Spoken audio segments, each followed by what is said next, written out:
त्याचप्रमाणे इराण मार्गे होणारी वाहतूक सुद्धा या ठिकाणी बंद झाल्यामुळे आणि मोदी सरकार व्यावसायिक सिलेंडर 115 रुपये या ठिकाणी वाढ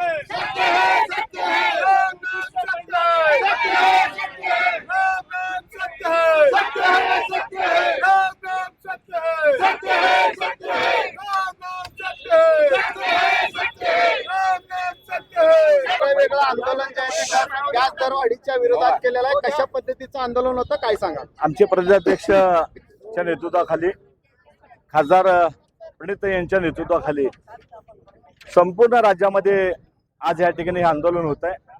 आपण बघताय की जे गोरगरीब आहेत यांना झळ बसते, चटके बसतात. 70 रुपयांनी या ठिकाणी घरगुती गॅस महाग झालेला आहे. आणि जे व्यापारी आहेत आपण बघताय की त्यांना तर गॅस असा बंद झालेला आहे.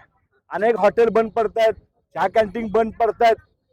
जे घरगुती गॅस ते तर महाग झालेत, पण जे व्यावसायिक गॅस आहेत ते गेले 2 दिवसापासून पूर्ण बंद झालेले आहेत. आणि संपूर्ण राज्य देश आता अंधारात आहे.